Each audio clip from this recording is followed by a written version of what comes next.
আমরা আজকে যাচ্ছি একটু বাহিরে। তো বাহিরে যাব একটা বিশেষ কারণে। তো কারণটা হচ্ছে আমার ছেলে মেয়ে খুব শখ করেছে যে ওরা আগুন পান খাবে।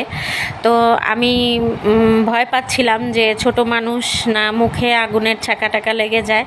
তো যেই ভয় পেয়েছি সেটাই হয়েছে আর কি।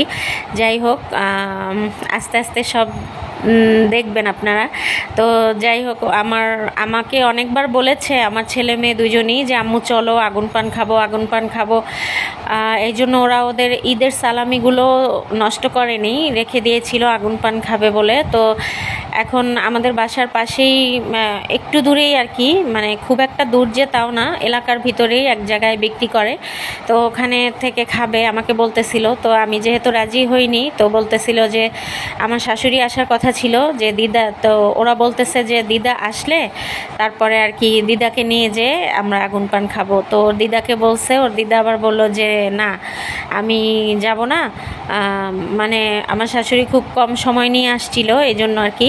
তো যাই হোক, আমার শাশুড়ি ঘুরে যাওয়ার পরে আবার শুরু করছে যে আগুন পান খেতে যাবে। তো এখন কি করব, আমার আসলে খুব ভয় লাগতেছিল যে কিনা কি হয়, যেহেতু এটা আগুন পান। তো তারপরেও প্রত্যেক দিনই আমাকে আর কি বলতেছিল যে আম্মু চলো চলো। তো আজকে নিয়ে বের হয়েছি যে ঠিক আছে চলো। তো দেখি, যাওয়ার পরে আর কি আমরা ওখানে গেলাম। যাওয়ার পরে যে ভাইয়াটা বিক্রি করে আগুন পান, সে আর কি বলতেছিল যে আপু আর কি এমনি মিষ্টি পান হবে আজকে, আগুন পানটা তো মানে আজকে হবে না। তো এই জন্য ওরা মিষ্টি পান খেয়েছে।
আসসালামু আলাইকুম। আজকে হচ্ছে দ্বিতীয় দিন, মানে গতকালকে তো আমরা যে আগুন পানটা পাইনি, তো আজকে পেয়েছি।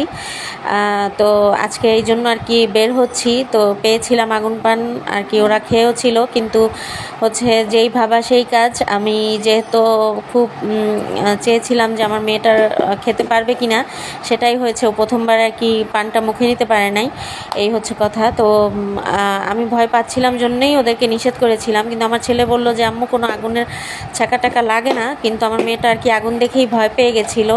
তো যাই হোক, কিভাবে আগুন পানটা খেয়েছে সেটাও শেয়ার করব। আজকের মতো ভিডিওটা এখানেই শেষ করছি। আসসালামু আলাইকুম।